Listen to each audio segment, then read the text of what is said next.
तो नमस्कार, मैं फिर से उपस्थित हुआ हूँ आपके इस यूट्यूब चैनल में। जैसा कि मैं आपको कैकेयी का अनुताप जो मैथिली शरण गुप्त द्वारा लिखा गया है, साकेत जो है रचना है मैथिली शरण गुप्त की, और उसमें से कैकेयी का अनुताप शीर्षक है। मैंने आपको थोड़ा सा पढ़ाया था अभी, और अब आपको उसी के आगे मैं कंटिन्यू कर रहा हूँ। आपको पता ही है मैंने जहाँ तक पढ़ाया हुआ है, ध्यान से सुनिए उसके आगे का। रह गया अब सीप्त शेष तथापि क्या मेरा, पाया तुमने, यहाँ तक पढ़े थे शायद, हाँ यहाँ तक पढ़े थे, पाया तुमने तरु तले अरण बसेरा, रह गया अब सीप्त शेष तथापि क्या मेरा।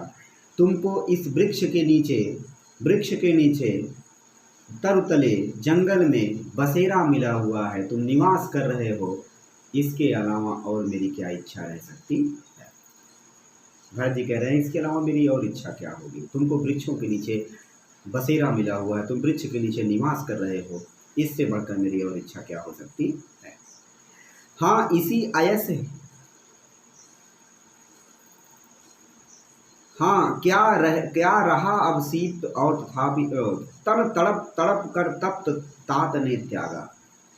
इस शरीर को तड़प तड़प करके शरीर को तड़प तड़प करके पिताजी ने क्या कर दिया, त्याग दिया। किसके लिए? आपके लिए। हे रामचंद्र जी, आपके लिए पिताजी ने अपने शरीर को त्याग दिया, तड़प तड़प कर अपने शरीर को त्याग दिया। क्या रहा अब शीत और तथापि अभागा।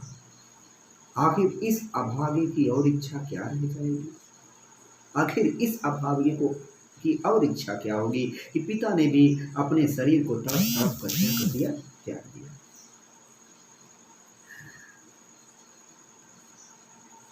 हाँ इसी आयस के हेतु जन्म था मेरा, हाँ यही अपयस सुनने के लिए मेरा इस पृथ्वी पर जन्म हुआ था। जो आज आप कह रहे हो कि तुम्हारी इच्छा क्या है, तो यही अपयस सुनने के लिए मेरा इस पृथ्वी पर जन्म हुआ था। हाँ इसी आयस के हेतु जन्म था मेरा, निज जननी के हाथ हनन था मेरा। अपनी ही माता के हाथों मेरा हनन लिखा हुआ था, मेरा नुकसान लिखा हुआ था, मेरे परिवार का टूटना लिखा हुआ था मेरी माता के ही हाथों। हाँ इसी अपयस को सुनने के लिए मेरा इस पृथ्वी पर जन्म हुआ था, और मेरा इस पृथ्वी पर जन्म हुआ था। अपनी ही माता के हाथों मेरा क्या लिखा था, नुकसान लिखा था, जो आज तुमको जंगल में हुआ, और ये पूरा अयोध्या आज तुम्हारे लिए रो रहा है।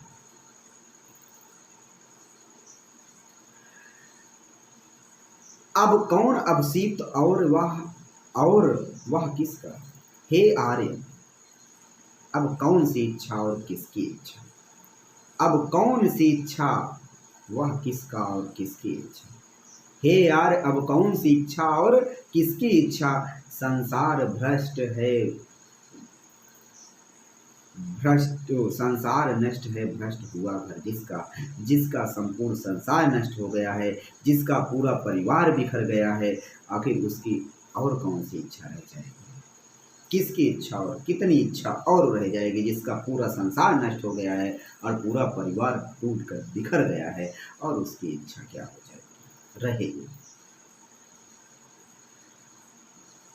मुझसे मैंने ही आज स्वयं मुंह फेरा, हे यार बता दो तुम्ही अब सीप तो मेरा। आज स्वयं मैंने अपने आप से ही मेरी नज़रों ने क्या कर लिया है, मुंह फेर लिया है। मुझसे ही मेरी नज़रों ने अपना क्या कहती हैं, नज़रें हटा ली हैं। मुझसे ही मैंने आज स्वयं मुंह फेरा, अपने आप से ही मैंने अपना मुंह क्या कर लिया है, फेर लिया है। मैं अपनी ही नज़रों में आज इतना गंदा हो गया, कहने का मैं। हे आर्य बता दो तुम्ही अब सीप मेरा। हे यार अब तुम ही मेरी इच्छा बता दो। हे रामचंद्र जी अब तुम ही मेरी इच्छा बता दो। प्रभु ने भाई को पकड़ हृदय पर खींचा। इतना भरत जब बोले, भरत ये शब्द रो रो करके बोल रहे थे। इतना भरत के मुख से बात सुनते ही श्री रामचंद्र जी ने प्रभु ने भाई को पकड़ हृदय पर खींचा। श्री रामचंद्र जी ने अपने भाई को भरत जी को पकड़ा और अपने हृदय से खींचकर उसको हृदय से लगा लिया।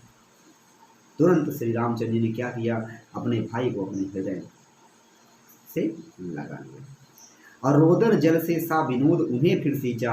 और सा विनोद और अत्यंत प्रसन्नता के आंसुओं से रो रो करके श्री रामचंद्र जी ने उनको क्या कर दिया, उनके पूरे शरीर को भिगो दिया, सींच दिया, हृदय उन्हें फिर सींचा, उन्हें फिर सिंचित कर दिया, सींच दिया, अपने आंसुओं के जल से भिगो दिया। उसने उसके आशय की थाह मिलेगी किसको, और श्री रामचंद्र जी कह रहे हैं कि उसके आशय की थाह मिलेगी किसको, आखिर उस भरत को कोई नहीं जान सकता है, उस भरत की अच्छाइयों को, उस भरत के हृदय में गहराइयों को थाह कोई नहीं लगा सकता है कि भरत जी कितने अच्छे हैं और उनके हृदय में कितनी गहराइयां हैं, इसका कोई थाह नहीं लगा सकता है। जनकर ही जननी जान न पाई जिसको, आखिर जिस माता ने भरत जी को जन्म दिया जब वही नहीं जान पाई तो दूसरा और कौन जान सकता है कि भरत का हृदय कितना गहरा है, कितना मार्मिक है, वो अपने भाई के प्रति कितना उनका प्रेम है। ये सब जब उनकी माता स्वयं नहीं जान पाई तो और कौन जान सकता है। ऐसा नहीं, फिर से बात देखिए, तन तड़प तड़प तप तात ने त्यागा, शरीर को तड़प तड़प करके पिता ने क्या कर दिया, त्याग दिया। और इससे बढ़कर इस अभागे की और इच्छा क्या रह जाएगी। हाँ, इसी अयस हेतु जन्म था मेरा, हाँ यही अपयस सुनने के लिए मेरा इस पृथ्वी पर जन्म हुआ था, हाँ इसी अपयस को सुनने के लिए मेरा इस पृथ्वी पर जन्म हुआ था। निजजननी के हाथ अनंत था मेरा, अपनी ही माता के हाथों मेरा नुकसान लिखा हुआ था, अपनी ही माता के हाथों मेरा नुकसान लिखा हुआ था। अब कौन अवसीत और आर्य वह किसका, संसार नष्ट है भ्रष्ट हुआ घर जिसका। हे श्री रामचंद्र जी, जिसका संसार नष्ट हो गया हो, जिसका पूरा परिवार बिखर गया हो, अब कौन अवसीत, बाकी उसकी और कौन सी इच्छा और वह और कैसी इच्छा, उसकी और कौन सी इच्छा और कैसी इच्छा। मुझसे मैंने ही आज स्वयं मुँह फेरा, आज स्वयं ही मैंने अपने आप से मुँह फेर लिया है। हे आर्य, तुम ही बता दो मेरी इच्छा क्या। इतना सुनते ही श्री रामचंद्र जी ने, प्रभु ने भाई को पकड़ हृदय पर खींचा। श्री रामचंद्र जी ने पकड़ कर से भरत जी को अपने गले से लगा लिया और अपने आंसुओं के जल से, प्रसन्नता के आंसुओं से रो रो करके उनको श्री भरत जी को पूर्ण रूप से क्या कर दिया, भिगो दिया, सिंचित कर दिया, सींच दिया। उसके और बोले कि उसके आशय की थाह मिलेगी इसको, उसके मन की गहराइयों को, उसकी अच्छाइयों को कोई थाह नहीं लगा सकता है, कोई बता नहीं सकता है। जनकर ही जननी जान न पाई जिसको, आखिर जिस जननी ने, जिस माता कैकेयी ने आपको जन्म दिया, जिस माता कैकेयी ने तुमको जन्म दिया, जब वही नहीं जान पाई भरत के अंदर कितनी गहराइयाँ हैं, उसका हृदय कितना स्वच्छ है, कितना अपने भाई के प्रति उनको प्रेम है, जब वही नहीं जान पाई तो दूसरा और कौन जान सकता है। तो पूरा विश्वास है बच्चों, ये आपको पूरा भली प्रकार से समझ में आया होगा और ये मैं आपको यही वीडियो समाप्त कर रहा हूँ। मन लगा कर पढ़िए, बहुत आशाएं हैं आपसे। नमस्कार।